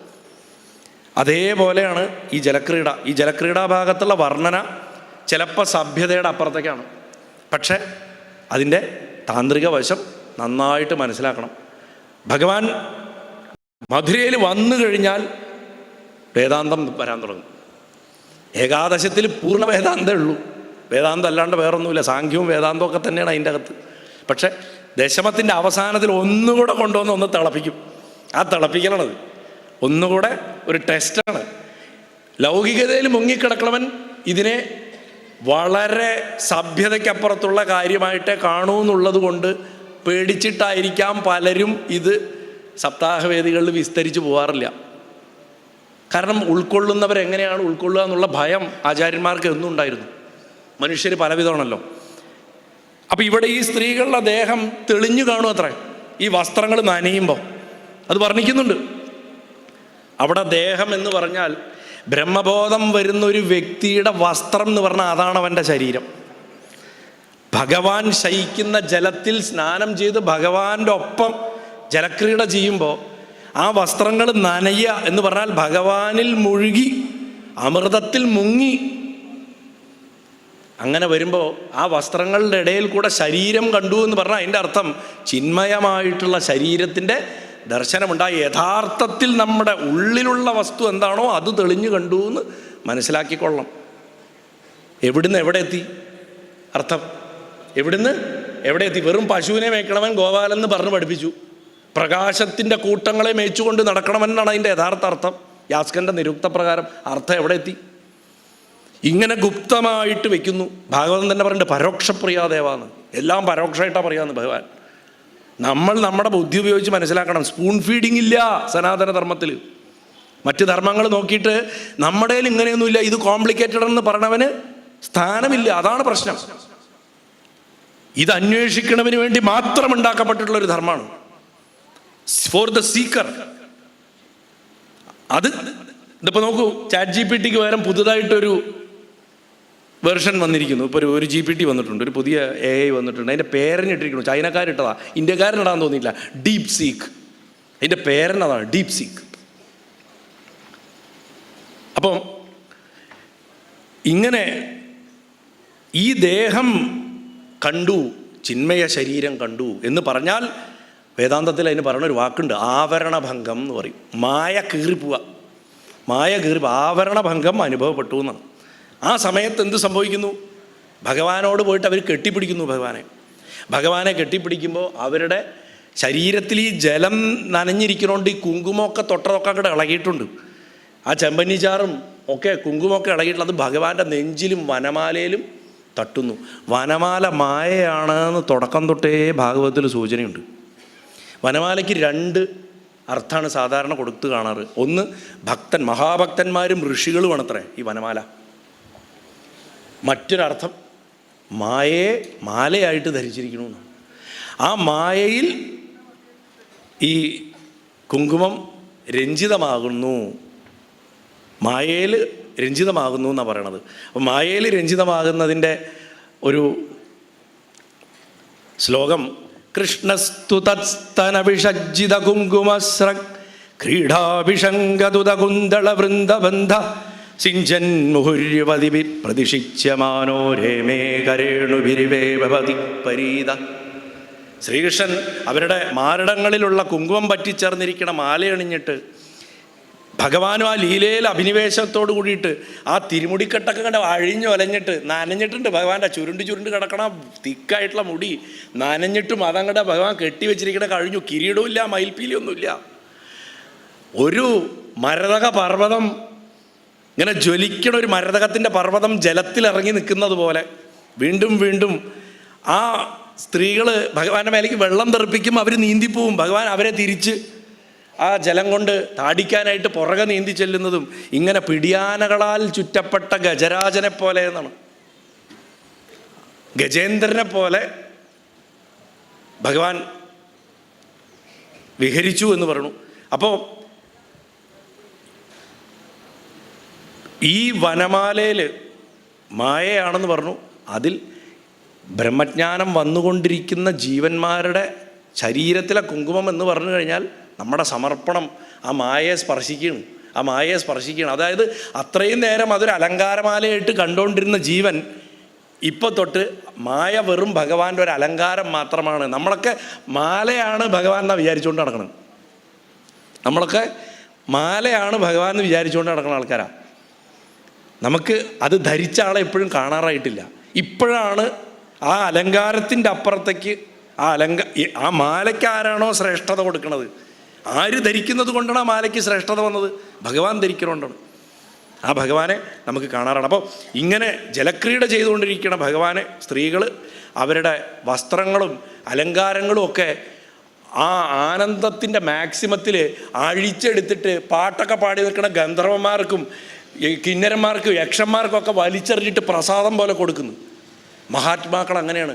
ഭഗവാനിലേക്ക് ചേർന്ന് കഴിഞ്ഞാൽ അവർക്ക് സുഖസൗകര്യങ്ങൾക്ക് വേണ്ടി അവർ ആ ശരീരം പോലും വെച്ചോണ്ടിരിക്കില്ല. അവർ ആരാണിവിടെ ഈ ഗന്ധർവന്മാരും കിന്നരന്മാരൊക്കെ? സാധാരണ ഭക്തരാണ്. അവർ സ്തുതിച്ചുകൊണ്ടിരിക്കുക. അവർക്ക് നന്മയെ ചെയ്യാനായിട്ട് ഈ ജ്ഞാനം കിട്ടിക്കഴിഞ്ഞാൽ പിന്നെ ഞാൻ നിങ്ങളുടെയാണ്, നിങ്ങളുടെ മേന്മയ്ക്ക് വേണ്ടി, നിങ്ങളുടെ ഉയർച്ചയ്ക്ക് വേണ്ടിയിട്ടാണ് എൻ്റെ ശരീരങ്ങൾ എന്നാണ് അത്ര മഹാത്മാക്കൾ ചിന്തിക്കുക. പിന്നെ അവരതിന് വേണ്ടിയിട്ട് അത് കൊടുക്കും. ഇങ്ങനെ ഭഗവാനുമായിട്ട് രമിച്ച് ഭഗവാന്റെ നീക്കുപോക്കുകൾ, ഭഗവാന്റെ ഓരോ മൂമെൻറ്റും, ഭഗവാന്റെ നോട്ടം, ഭഗവാന്റെ വാക്ക്, ഭഗവാന്റെ ചിരി, ഭഗവാന്റെ പരിഭവം, ഭഗവാന്റെ കപടദേഷ്യം, ഇതൊക്കെ ആലിംഗനം, ഇതൊക്കെ കൊണ്ട് മതിമറന്ന്, അതായത് ബ്രഹ്മത്തിൽ സകലയിടത്തും when we see his divine play, എല്ലായിടത്തും ഭഗവാന്റെ ചൈതന്യം നമ്മൾ കാണുമ്പോൾ ഒക്കെ എൻ്റെ ഭഗവാൻ എനിക്ക് ചെയ്തു തന്നു, അത് ഭഗവാനാണ് ചെയ്യണം, എൻ്റെ ഭഗവാനാണ് ചെയ്യണം, എൻ്റെ ഭഗവാനാണ് ചെയ്യണം എന്ന് സങ്കല്പിക്കും. ഇതപ്പോൾ നമ്മുടെ ഈ ആൾക്കൂട്ടത്തിൽ ഒരാൾ വളരെ നിഷ്ഠയോട് കൂടിയിട്ടിരിക്കണം, പക്ഷെ ദാഹിക്കുന്നുണ്ട്, ജലം വേണം തോന്നുമ്പോൾ പെട്ടെന്ന് ഒരാൾ വന്നിട്ട് ഗ്ലാസ് വെള്ളം കൊടുത്താൽ അത് ഭഗവാൻ കൊണ്ടുവന്ന് കൊടുത്തതല്ലേ അയാളെ സംബന്ധിച്ചിടത്തോളം. അങ്ങനെ ആ നിഷ്കളങ്കത നമുക്ക് നഷ്ടപ്പെട്ടു പോയി. എന്തിലും എന്ത് നടക്കുന്നതിലും അത് ഭഗവാന്റെ ക്രിയയാണെന്ന് കാണാനുള്ള നിഷ്കളങ്കത ജീവന് കൈവരിയാണ് 90-ാമത്തെ അധ്യായത്തിൽ. അങ്ങനെ വരുമ്പോൾ എന്താ സംഭവിക്കുക? മനസ്സില്ലാതെ. മനസ്സുണ്ടെങ്കിലേ 2 എന്നുണ്ടാവുള്ളൂ. കുറച്ച് കഴിയുമ്പോൾ വസ്ത്രങ്ങളൊക്കെ കളഞ്ഞു എന്നാണ് പറയണത്. അതോടുകൂടി എന്താ? ഞാനും ഭഗവാനും ഒന്നാണ്, ഒന്നാണ്, ഒന്നാണ്, ഒന്നാണ്, ഒന്നാണ്. തന്ത്രം പഠിപ്പിക്കുന്ന തന്നെ ഒന്നാണ് എന്നുള്ള അവസ്ഥയിലേക്ക് എത്തുകയാണ്. അങ്ങനെ ശ്രീകൃഷ്ണനെ തന്നെ ചിന്തിച്ചിട്ട് അവർ ഉന്മത്തരായിട്ട് പല വിധത്തിൽ പുലമ്പാൻ തുടങ്ങി, പലതും പറഞ്ഞിട്ട്, പരിഭവങ്ങൾ പറഞ്ഞിട്ട്. കാരണം ഭഗവാൻ ഒരാളുടെ അടുത്ത് പോയി വേറൊരാളുടെ അടുത്ത് പോകുമ്പോൾ പരിഭവം വരും. പിന്നെ പൊതുവിൽ ഇവരെല്ലാവർക്കും വേറൊരാളോട് അസൂയുണ്ട്. മഹാലക്ഷ്മിയോട് ഭയങ്കര അസൂയാണ്. ഞങ്ങളുടെ അടുത്ത് കുറച്ച് നേരം ഇരിക്കുള്ളൂ, അവളുടെ കൂടെ എല്ലാ കാലത്തും ഇരിക്കണു. ഇങ്ങനത്തെ പല വിഷമങ്ങളൊക്കെ ഉണ്ട്. ഇതൊക്കെ ലിസ്റ്റ് ഇട്ട് പറയും. നമുക്ക് സമയമില്ല അതൊന്നും പറയാൻ. ഓരോന്നും രസമാണ്. കുരുരിപ്പക്ഷിയുടെ അടുത്ത് പറയുന്നുണ്ട്, കുരുവിയുടെ അടുത്ത് പറയുന്നുണ്ട്, അതുപോലെ മേഘത്തിൻ്റെ അടുത്ത് പറയുന്നുണ്ട്, മലയമാരുതൻ്റെ അടുത്ത് പറയുന്നുണ്ട്. ഇതിനൊക്കെ ഓരോന്നിനും അർത്ഥം അനവധിയായിട്ടുണ്ട്.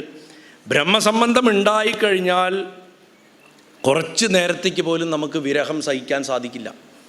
ബ്രഹ്മത്തിൽ നിന്ന് വിട്ടു നിൽക്കാൻ സാധിക്കില്ല. ബ്രാഹ്മണൻ്റെ കുഞ്ഞുങ്ങൾ മരിക്കുമ്പോൾ അതാ സംഭവിക്കുന്നത്. ആ ബ്രഹ്മത്തിനോടൊരു ചേർച്ച കിട്ടുമ്പോഴേക്കും അത് നശിച്ചുപോയി. അതാണ് നമുക്ക് ഭഗവാനെ ആശ്രയിക്കേണ്ടി വരുന്നത്. നവവധുവിന് പ്രത്യേകിച്ചും തൻ്റെ ഭർത്താവിൻ്റെ അല്പസമയത്തേക്കുള്ള വിയോഗം പോലും അസഹ്യമായിട്ട് തോന്നുന്നത് പോലെ ഭഗവാന്റെ അനുഭവത്തിൽ വിയോഗമുണ്ടായാൽ വലിയ കഷ്ടമാണ്. അതുകൊണ്ടാണ് ആചാര്യന്മാർ പറയണത്, ഞാനും ഭഗവാനും ഒന്നാണെന്നുള്ള സാധന ചെയ്ത് ശീലിക്കുക. ഞാനും ഭഗവാനും വേറെയാണെന്ന് ശീലിച്ചാൽ ഈ വിരഹം എപ്പോഴും ഉണ്ടാവും. ഞാനും ഭഗവാനും ഒന്നാണ്, ഞാനും ഭഗവാനും ഒന്നാണ് എന്നുള്ള സാധനയിലേക്ക് എത്തിയില്ലെങ്കിൽ ഈ വേദന മാൻഡേറ്ററിയാണ്. അത് അവിടെ ഉണ്ടാവും, അത് മാറില്ല. ഞാനും ഭഗവാനും ഒന്നാണെന്നുള്ള സാധന ചെയ്താൽ ആ വേദന പോവുകയും ചെയ്യും. അതുകൊണ്ടാണ് അദ്വൈതത്തിൻ്റെ മഹത്വം. അല്ലാതെ അദ്വൈതിയെ കണ്ടാൽ ചെരുപ്പോണ്ടടിക്കണം എന്ന് പറയുന്ന ഭക്തിപ്രസ്ഥാനക്കാരുടെ പുറകെ പോയിട്ട് കാര്യമില്ല. അങ്ങനെ കുയിലിൻ്റെ കഥ പറയണു, പർവ്വതത്തിൻ്റെ കഥ പറയണു. സകല വസ്തുക്കളിലും ഭഗവാന്റെ ദൃഷ്ടി ഉണ്ടായിക്കഴിഞ്ഞാൽ, ഭഗവാനായിട്ട് കാണാൻ തുടങ്ങിയാൽ കാണുന്നതൊക്കെ വൈകുണ്ഠമായിട്ട് പോകും. അതാണ് ശരിക്ക് വീണടം വിഷ്ണുലോകം എന്ന് പറഞ്ഞു. വീണടം വിഷ്ണുലോകത്തിൻ്റെ മുകളിൽ വലിയൊരു നാടൻ ബ്രഹ്മവാക്യം വേറെ ഇല്ല. കാണുന്നതൊക്കെ വിഷ്ണുലോകമായിട്ട് മാറണം, അങ്ങനെ സംബന്ധിക്കണം. അതിനുശേഷം നദികളുടെ കഥയൊക്കെ പറയുന്നുണ്ട്. നദികളുടെ കഥയൊക്കെ പറഞ്ഞതിന് ശേഷം ഭഗവാന്റെ ഈ പ്രസിദ്ധമായിട്ടുള്ള ഒരു ശ്ലോകം എൻ്റെ ഗുരുനാഥന് വളരെ ഇഷ്ടപ്പെട്ട ശ്ലോകമാണ്. ഹംസസ്വാഗതമാസ്യതാം പിബവയോ ബ്രൂഹ്യംഗശൗരേയഥാം ദൂതം ത്വാം नु വിദാമഗച്ഛിദചിദസ്വസ്ത്യാസ്തഉക്തം പുരാ കിം വാ നശ്ചല സൗഹൃദ സ്മരതി തം കസ്മാത് ഭജാമോ വയം ക്ഷൗദ്രാലാവയകാമതം ശ്രിയമൃതേ സൈവൈകനിഷ്ഠാസ്ത്രിയാം. അരയന്നത്തിൻ്റെ അടുത്ത് പറയണം, അരയന്നമേ നിനക്ക് സ്വാഗതം, ഇരിക്കൂ, പാല് കുടിക്കൂ, കൃഷ്ണൻ്റെ കഥകളൊക്കെ പറയൂ. നിന്നെ അദ്ദേഹത്തിൻ്റെ ദൂതനായിട്ടാണ് ഞങ്ങളൊക്കെ വിചാരിക്കണത്. ആർക്കും അദ്ദേഹത്തിനെ ജയിക്കാൻ പറ്റില്ല, അദ്ദേഹം സൗഖ്യമായിട്ടിരിക്കണില്ലേ. ഭഗവാൻ പെട്ടെന്ന് അവിടെ നിന്ന് അങ്ങോട്ട് പോയി കളഞ്ഞു കഴിയുമ്പോൾ അവർക്ക് വരുന്ന വിരഹമാണ്. എന്നിട്ട് പറയുക, ഞങ്ങൾ മുമ്പ് അദ്ദേഹത്തിൻ്റെ ഈ ഒരു സ്ഥലത്തും ഉറച്ചു നിൽക്കാത്ത സ്നേഹത്തിനെക്കുറിച്ച് നിന്നോട് ഞങ്ങൾ കംപ്ലൈൻറ്റ് പറഞ്ഞിട്ടുണ്ട് പണ്ട്, നിനക്കത് ഓർക്കുണ്ടോ? എന്നിട്ട് പറയണ്, നീ ഒരു ഉപകാരമില്ലാത്തൊരു ദൂതനാണ്, നീ എന്തിനാണ് ഞങ്ങളുടെ ദൂതനാണെന്ന് പറഞ്ഞിട്ട് ഞങ്ങളെ സേവിക്കണത്? ഈ ലക്ഷ്മിയെ വിട്ടിട്ട് ഞങ്ങളെ മാത്രം സേവിക്കാനായിട്ട് അദ്ദേഹത്തിനെ നീ ഇപ്പം വിളിച്ചുകൊണ്ട് വരണം, അല്ലെങ്കിൽ നീ വെറും ക്ഷുദ്രദൂതനാണെന്നാണ് പറയണത്. സ്ത്രീകളിൽ വെച്ചിട്ട് അവൾക്ക് മാത്രമേ ഈ ഏക ഭർത്താവ് എന്നുള്ള ഭാവമുള്ളൂ എന്ന വിചാരം. ഞങ്ങൾക്കൊക്കെ അങ്ങനെയാണ്, ഞങ്ങൾക്കൊരു ഭർത്താവേ ഉള്ളൂ എന്ന് ജീവന്മാർ പറയണമെന്നാണ് പറയണത്. അതാണ് ആ ശ്ലോകത്തിൻ്റെ മഹിമ എന്ന് പറയണത്. അപ്പോൾ ഇങ്ങനെ സംയോഗത്തിൻ്റെയും വിയോഗത്തിൻ്റെയും ദശയെ വിസ്തരിച്ച് വർണ്ണിക്കണം. അവർ കാട്ടിലും മേട്ടിലും പുല്ലിലും മരത്തിലും സകലയിടത്തും സമുദ്രത്തിലും മേഘത്തിലും ഒക്കെ ഭഗവാനെ കാണുക എന്നുള്ള ശ്രമമാണ്. നമ്മൾ കാണാൻ ശ്രമിക്കുന്നു, ജീവൻ ശ്രമിക്കുകയാണ് ഓരോ വസ്തുവിലും. നദിയിൽ കാണാൻ ശ്രമിക്കുന്നു, സമുദ്രത്തിൽ കാണാൻ ശ്രമിക്കുന്നു, അവിടെ കാണാൻ, പക്ഷെ പാകപ്പെട്ടിട്ടില്ല. പാകപ്പെടാത്തത് കൊണ്ട് വിരഹം വരണം. പാകപ്പെട്ട വിരഹം വരേണ്ട ആവശ്യമില്ല. കാരണം ഈ പുറത്തന്വേഷിക്കുന്ന ആൾ അകത്തുണ്ടേ, ആ അകത്തേക്ക് വരണം. അങ്ങനെ വന്നവർക്ക് പരാതി ഇല്ലാതാനും, വിഷമങ്ങളില്ല. എന്നിട്ട് പറയുക, ശുഗമഹർഷി പറയുക, പരീക്ഷിത്തെ ഇങ്ങനെ സർവ്വ യോഗേശ്വരന്മാരുടെയും ഈശ്വരനായിട്ടുള്ള ഭഗവാനിൽ ഉള്ള അനന്യമായിട്ടുള്ള പ്രേമം കൊണ്ട് ആ കൃഷ്ണപ്രിയമൾ ഭഗവാന്റെ പരമപദത്തിനെ പ്രാപിച്ചു എന്നാണ് പറഞ്ഞു. ഹൃദയം പ്രധാനമായിട്ട്, ഹൃദയത്തിന് പ്രാമുഖ്യം കൊടുക്കണം, ബുദ്ധിക്ക് പ്രാമുഖ്യം കൊടുക്കണമല്ല, ഹൃദയത്തിന് പ്രാധാന്യം കൊടുക്കുന്ന, ഹൃദയം അവനിരിക്കുന്ന സ്ഥലം, അതിന് പ്രാധാന്യം കൊടുക്കുന്ന ഭക്തർ ഹൃദയശുദ്ധി കൊണ്ട്, പ്രേമം കൊണ്ട് അത് ശുദ്ധമാക്കിയിട്ട് ഭഗവാനിൽ ലയിച്ചു പോണു. ഇങ്ങനെയുള്ള ഈ ലീല ഇവിടെ പറഞ്ഞ് അവസാനിപ്പിക്കുകയാണ്. 10ാമത്തെ സ്കന്ധത്തിൻ്റെ അവസാനത്തെ അധ്യായത്തിൽ ഭഗവാന്റെ ഈ ലീല പറഞ്ഞ് അവസാനിപ്പിക്കുമ്പോൾ ശുഗമഹർഷി സൂചിപ്പിക്കുന്നു, ഇതിൻ്റെ പേരാണ് നിരോധലീല, അല്ലേ? നിരോധലീല എന്നാണ് പറയണത് ഇതിനെ. ആ നിരോധലീലയെ അവിടെ പറഞ്ഞ് അവസാനിപ്പിക്കുന്നു. ഇതിന് ശേഷം ഇങ്ങനെ ബ്രഹ്മദശയിൽ വന്നിട്ടുള്ള, ഞാൻ നിർത്തുകയാണ് കാരണം ഞാൻ പറഞ്ഞിരുന്നു ഏകാദശം 1ാമത്തെ ചാപ്റ്ററിലേക്കൊന്നും പോകാൻ നമുക്ക് സമയമില്ല.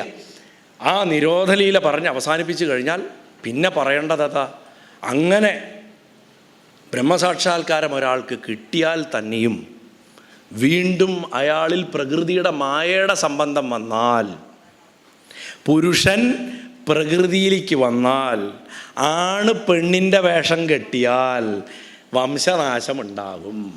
എന്ത് വംശനാശം? യാദവന്മാരെന്ന് പറഞ്ഞാൽ ഭഗവാന്റെ കൂടെ ജീവിക്കുന്ന ബ്രഹ്മജ്ഞാനികളായിട്ടുള്ള ആൾക്കാർ തന്നെയെന്ന് ഒരർത്ഥം എടുക്കാം. അങ്ങനെയുള്ളവർക്ക് നാശം സംഭവിക്കാം എന്ന് പറയാൻ വേണ്ടി അവിടുന്ന് അങ്ങോട്ട് ഏകാദശത്തിൻ്റെ അമൃതിലേക്ക് നമ്മൾ പ്രവേശിക്കണം. അപ്പോൾ ഇത്രയും നേരം ഞാൻ എന്തെങ്കിലും പറഞ്ഞിട്ടുണ്ടെങ്കിൽ അത് ഗുരുവായൂരപ്പൻ പറഞ്ഞതാണ്, അല്ലാത്തതൊന്നും എനിക്ക് പറയാൻ സാധിക്കില്ല. ഞാൻ എന്തെങ്കിലും തെറ്റുകൾ പറഞ്ഞിട്ടുണ്ടെങ്കിൽ അത് മുഴുവൻ എൻ്റെ മാത്രമാണ്. പൊന്നു ഗുരുവായൂരപ്പനെ സാക്ഷിയാക്കിയിട്ട് ആ മള്ളിയൂർ ഗണപതി ഭഗവാന്റെ തൃപ്പാദങ്ങളിൽ ഈ പ്രഭാഷണത്തെ നമസ്കരിച്ചുകൊണ്ട് സമർപ്പിക്കണം. നാരായണാഖില ഗുരോ ഭഗവൻ നമസ്തേ. ഗുരുവായൂരപ്പ സർവേശ്വര ഗണപതി ഭഗവാനേ